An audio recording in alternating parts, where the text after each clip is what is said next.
What's good, everybody, and welcome back to my channel. FG2G here, and I got a little food for thought, word of encouragement, a little motivation for you as well as for myself, and we'll just call it the controversy of a counterfeit.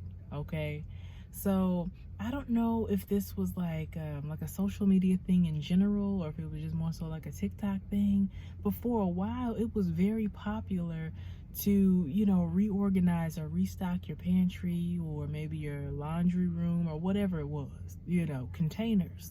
Hello, somebody. Containers everywhere. Organization. It was nice. It was a thing. So let's for a moment pretend that's me and you. Okay, so we've done our shopping. Let's say grocery shopping. All right, so we put all of our things away except for maybe, things that go in canisters on our countertop, like the flour, the sugar, the salt, stuff like that. Okay, so we got containers for everything.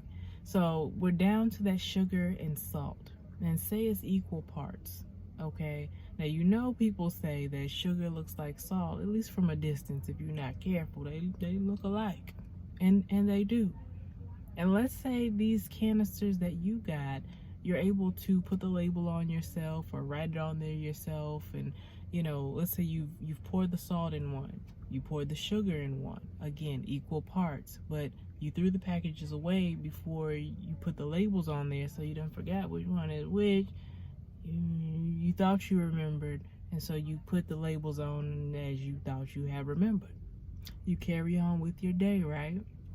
Now, you come into the kitchen because you're about to make this amazing chocolate cake that you've been thinking about for like the last month or so.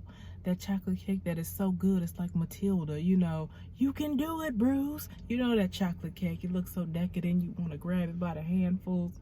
Thank you, Cookie. See you at lunch. It's giving. It is giving. Or you want it to, anyways. So you get in the kitchen and you're putting all your ingredients together, and when it calls for like a pinch of salt, because balance, you take a pinch of what you believe to be salt, but it's really sugar.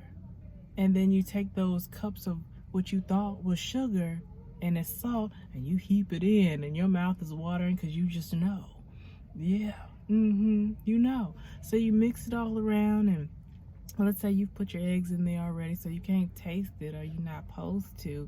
So you mix it around, you put that thing in the oven with confidence. You do, and you can't wait for it to cool off so you can ice it how you want to, layers and things.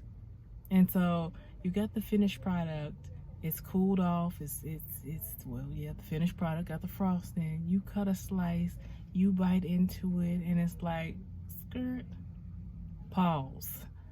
This is not giving, not nothing I was intending for it to give. This is salty. Where did I go wrong? One thing that I'm learning is that oftentimes specificity is important, whether it's to do with instructions or, answers to questions. It matters. Because as we experience life and we're going and it's a hustle and bustle and things like that, we come across counterfeits. Those things that look the part, but they're not the part. Okay? And in those moments, if we're not careful, if we don't remember the specific details, it's easy to settle for something simply because on top surface, it looks the same. It looks very similar. But similar doesn't necessarily mean the same. Sometimes we can settle for things because maybe, it's in the ballpark, it's in the range, it's in association with what we said we was wanting or what we were instructed to do. Close enough, is it? So while the salt versus sugar situation with the cake scenario wasn't necessarily a big deal, sometimes the choices that we make in life are. And we have to learn to fine-tune those decisions so that the end result will be palatable. All right?